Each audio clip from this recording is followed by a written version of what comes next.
That's huge. All right, and now it's time for our program, and it's my pleasure to introduce Representative Steve Hartgood. Thank you, everybody. We had as you probably know, there's at least 4 people running for governor. I understand that the printing shops in Boise are now printing bumper stickers that say, honk if you're not running for governor. And those will be distributed probably around the state. There may be more. There are at least 4 for lieutenant governor. And I don't know how many for a 1st Congressional District now that Labrador is jumping out of that seat into the governor's race. So there'll probably be 5 or 6 there. In the meanwhile, the legislature continues to do our work, and I'm pleased today to introduce three of my colleagues that are going to talk about different aspects of the legislature this session, and then we'll leave some time for some questions at the end. To my left is Maxine Bell, and I know many of you know Maxine.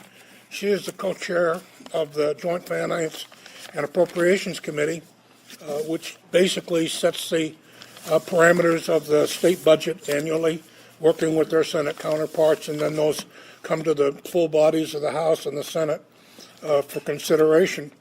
Maxine has been in that position for many years and does an excellent job and is so well regarded by everybody in the state, up and down Idaho. I think people know Maxine and know both her hard work and her personality.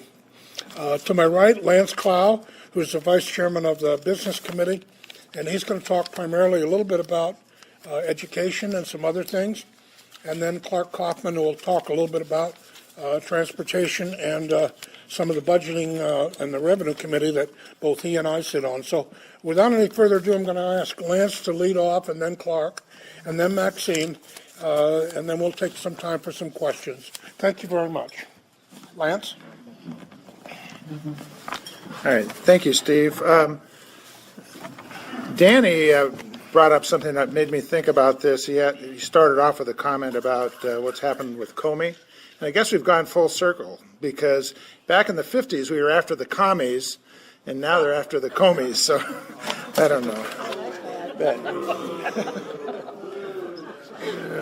All right. Okay. Anyway, we got that out of the way, right? Okay. I have the pleasure to serve in the legislature. This is my 3rd term, and I'm on the Education Committee, which is our daily committee that handles a lot of work. The policies that we approve in the Education Committee govern about 60% of the state budget, and so Maxine has to follow those policies and then make up those of her own, too.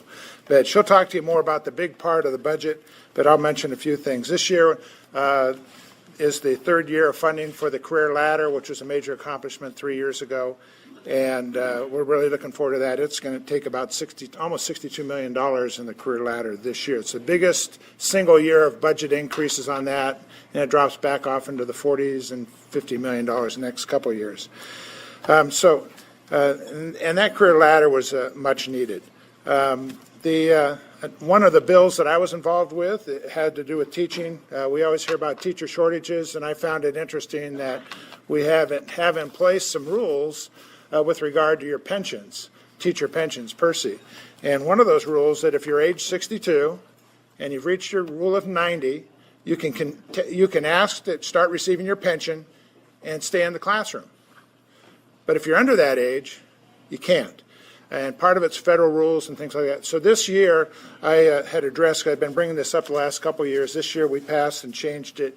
The lowest the IRS will allow us to go is to age 60. So a teacher could actually be in the classroom, have rule of 90, means they're fully vested, they have their full retirement set, decide they want to take their pension and continue to teach. And you might say, well, why would they want to do that? They may not want to fully retire until they get off some bills paid off. So if they start pulling in their pensions, it might be an added incentive for them to stay in the classroom. Some teachers are retiring and going to other states where they can work full time. And so this is just one more little arrow in the quiver on that issue.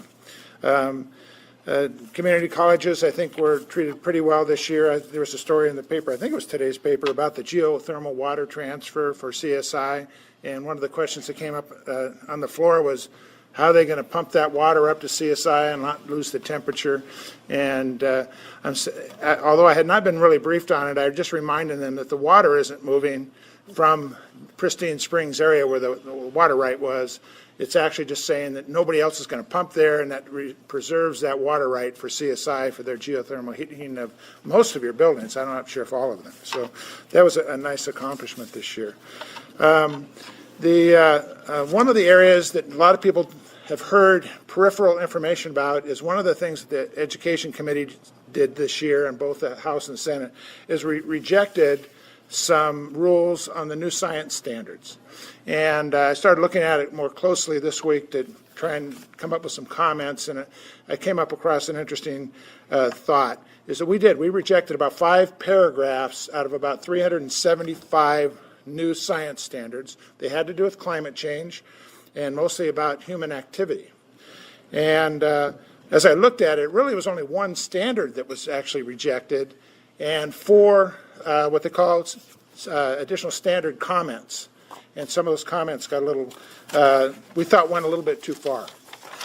We didn't have any problem with studying the climate change. Nobody had really a problem with that. But it was sometimes the way that things are worded that gives it a political slant or not. We want it to be non-political. And of course, as soon as you say that, you say, oh yeah, well, you're being political. But I'm going to give you an example. The content standard that was rejected says a student should be able to ask questions to clarify evidence of the factors that have caused the rise in the global temperature over the past century. We found it interesting that they only wanted to look at climate change over the past century, because obviously that's when the most human activity has been going on. They don't want to go back and look at climate change that happened in the past. We could have been very simply say that studied climate change in general, historic climate change. Another thing, too, you read through that whole paragraph, it talks about a bunch of things. It mentions how you can use tables and maps and things. And then it goes on and says, emphasis is on the major role that human activities play in causing the rise in global temperatures. They didn't need to say that. You know, if you're studying global temperatures and temperature change, climate change, you can study all those things, but you don't have to say your emphasis needs to be this. And so that was an example of some of the things that happened in the climate change. I only have a couple minutes left. One of the interesting things this year is in the education or in the business budget. There's been a lady that's been in the Capitol all 5 years that I've been up there, walking around picketing quite often about a concern about life insurance. And if anybody here has ever sold life insurance, and her concern was there was a family member of hers that didn't pay their insurance premiums, and then the person passed away, and her complaint was they should have sent us a certified letter letting us know they had not paid the premiums. So she wanted to change the law to require a certified letter. Now, if you think about every time an insurance company has somebody goes past due, if they start sending out certified letters, it gets very, very costly. But this year we addressed it, and we said anyone with life insurance can appoint a third party to be notified if the insurance policy goes into default and before it lapses. We thought she'd be very happy, but as soon as we passed that, she was upset and back picketing because we didn't require the certified letter. But with that, I'm going to pass the hat over to Clark Kaufman, and he'll talk to you about a few other things, and we'll be around for questions as well.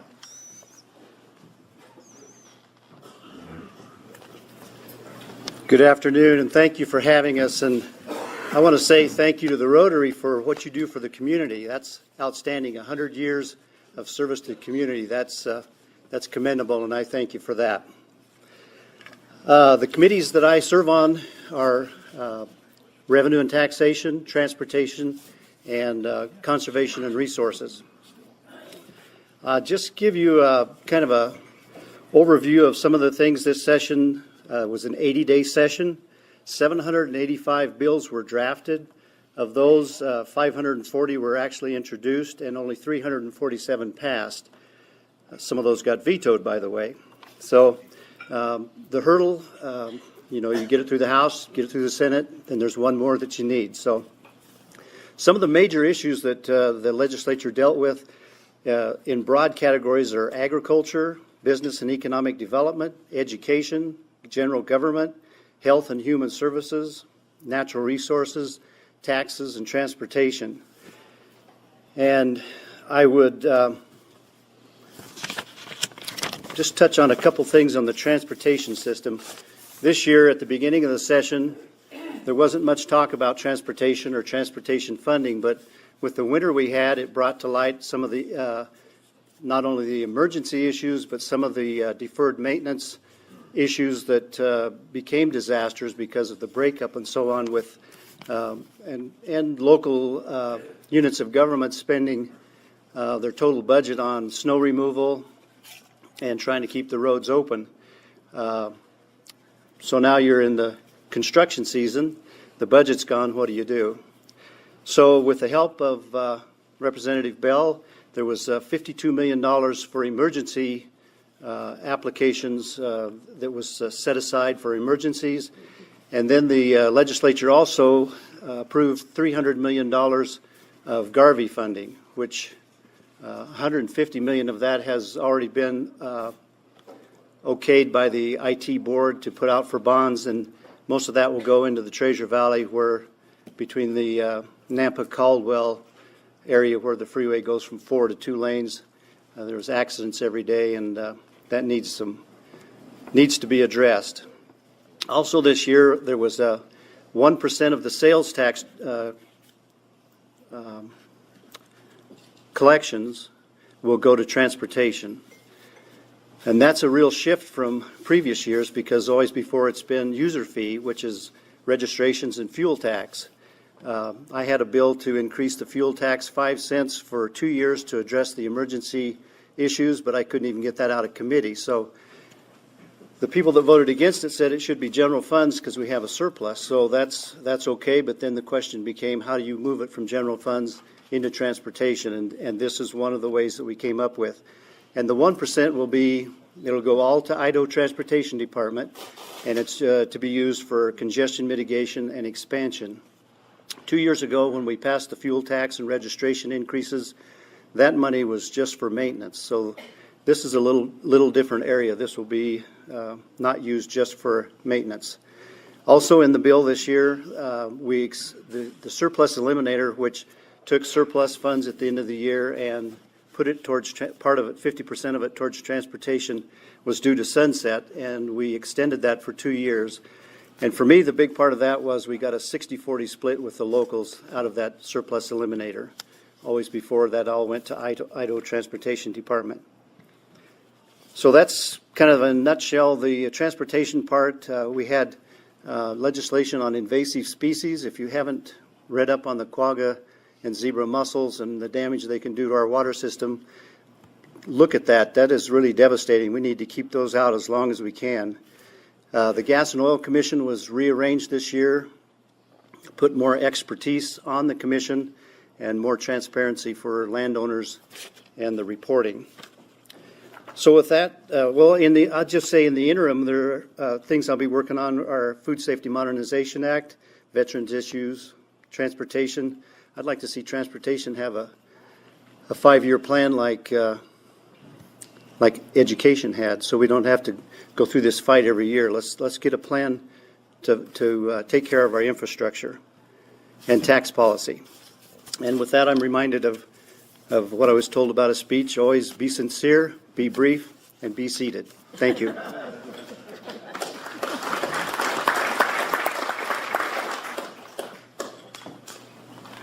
Good afternoon. I get to work with lovely men, and I appreciate that. And I'm going to start by saying something. They've heard me. We've been on this circuit. And fortunately, Senator Patrick isn't here, because I've heard more than I ever thought I needed to know about the cosmetology bill. So you're not going to hear that from me. But anyway, read someplace sometime back, it's late in the 1800s. It's New York State. The biggest item on their budget is artificial limbs. We didn't have that issue. Pretty darn good here. Good economy. We're moving along, doing better with education. Lots of jobs. And I still wasn't really happy with the session. I gave it about a C+. Seems to me with all the beginning work we do to set a budget that's balanced and to watch the income and watch the outflow and watch everything and put it in the proper place, that the first thing that happened when we got there was I was told we had a $140 million surplus. It was not a surplus. It was a assumed cash flow. You all know the difference, but some others don't know the difference. And so it seems to me that all the good work that was done by all these committees, and there was good work. There's, 400, you usually tell the amount of bills. There's something out there for everybody who needed something, probably, in one of those bills. And 110 of them are my budget bills. So, and the budget is balanced. We figured the income was up a little, not great, but we'd been holding the spending down. And that works really better than just income up. We had 19 million returned to us from health and welfare because they, didn't need it.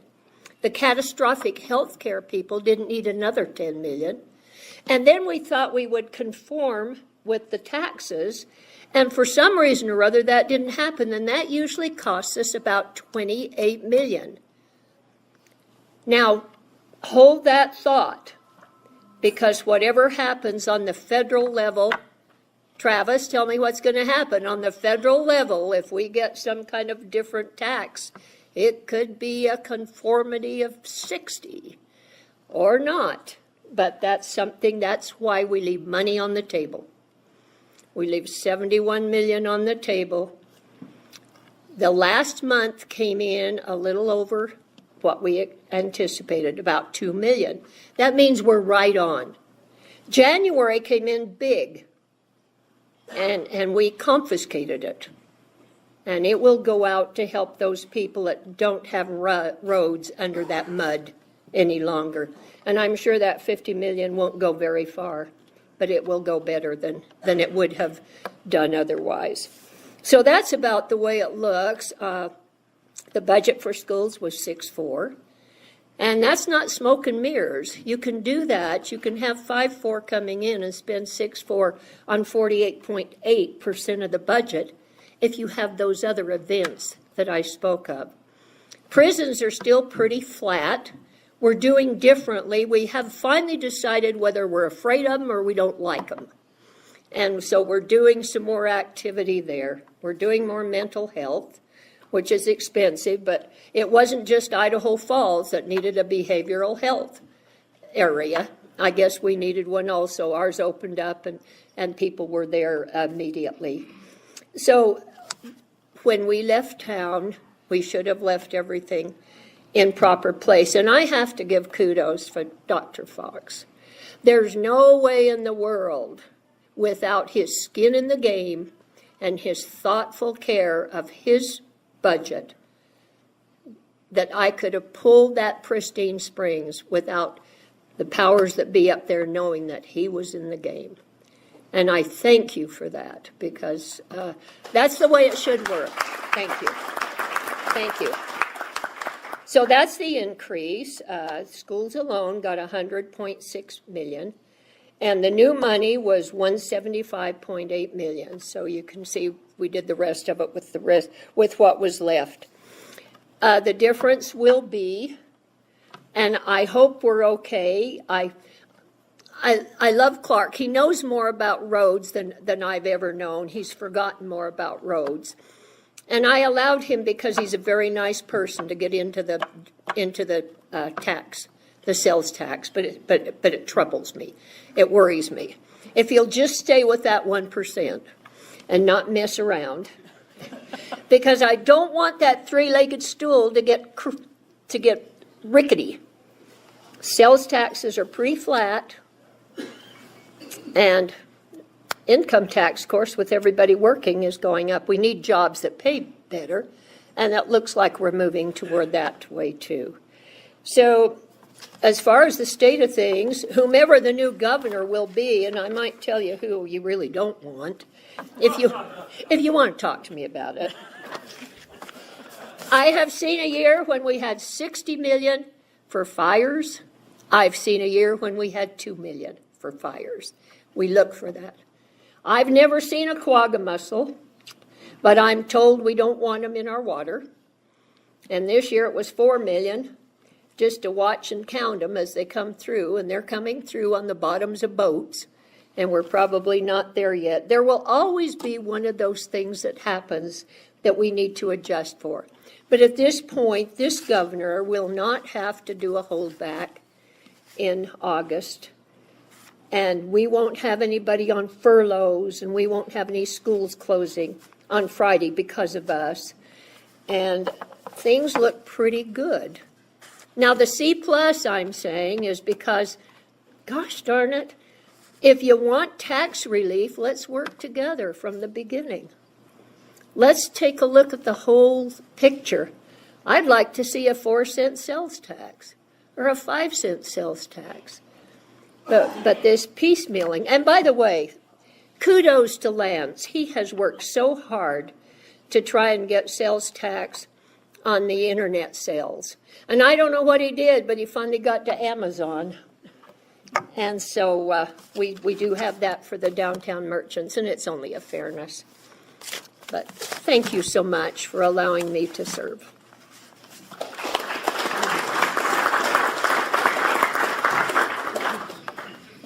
We've got time for a few questions, so if there are questions for our panel, I'll be glad to take those. Jeff? Thank you all for your service. I know I speak for everybody here, appreciate your good work, your efforts. Yeah. So, in your crystal ball, what's up for next year? What's up for next year? Maxine, you want to start? We'll go reverse order here. Maxine, what's up for next year? I don't know.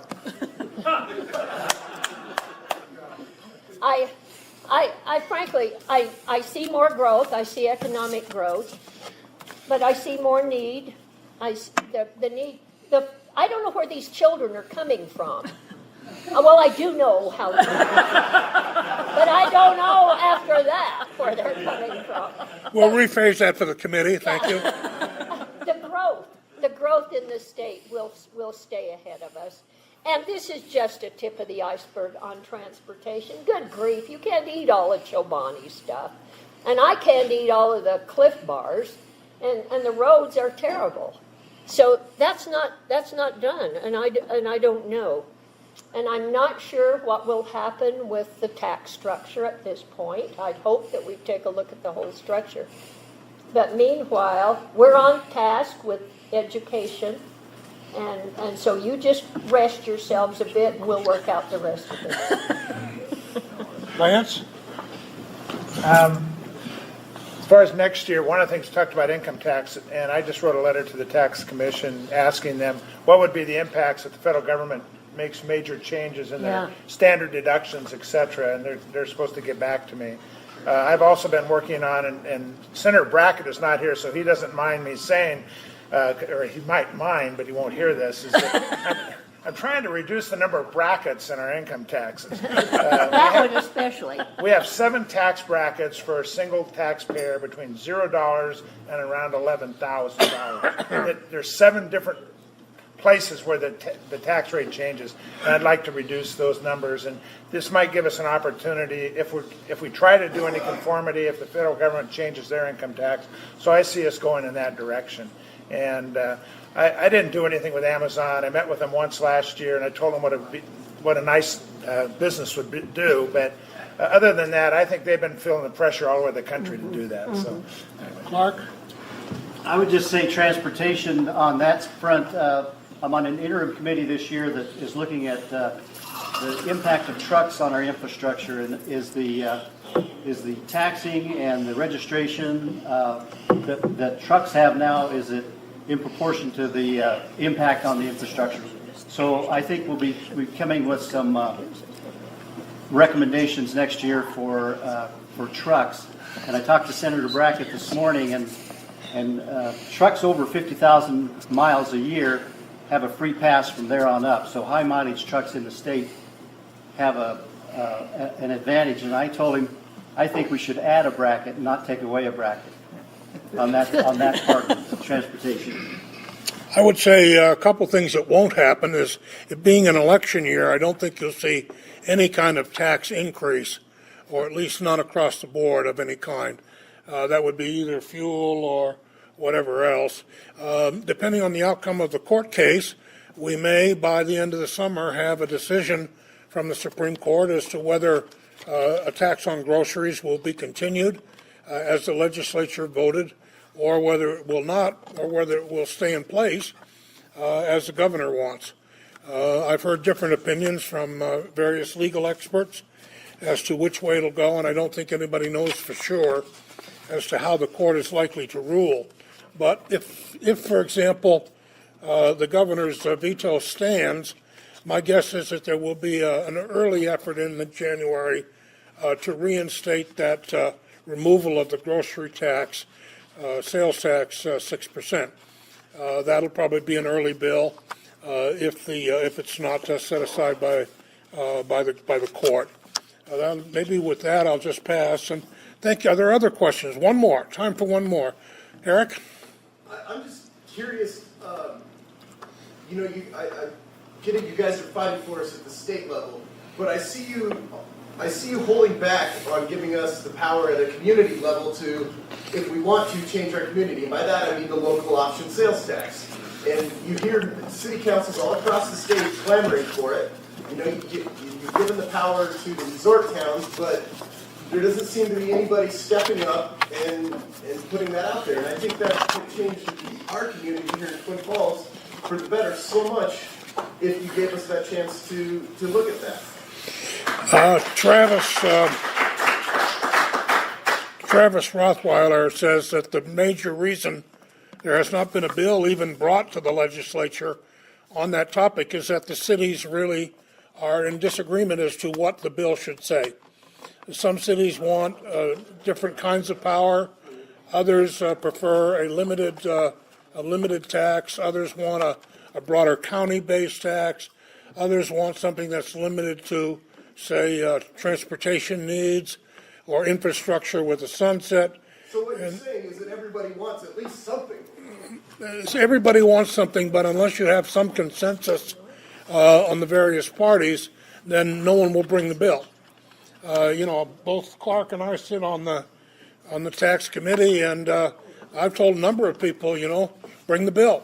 At this particular point, I don't think of the 18 members on the committee, I don't think there's a majority to pass a particular bill, but again, it depends on what it says. The last time this was tried, which was 6 or 7 years ago, it was proposed as a constitutional amendment. And that got out of committee, and it passed the House, but it did not pass in the Senate. There has not been an effort since then to even bring the bill. So I think with the cities and the counties kind of need to get their act together on this and present something that they think they can all live with, that benefits them and that does what they think it should do. And then I think the legislature would give it fair consideration. Thank you, Steve. You're welcome. Thank you. Well, thank you to all our representatives, Representative Kaufman, Lance, Steve, Representative Maxine. On behalf of all of us, thank you for what you do. Okay, it's time for the raffle.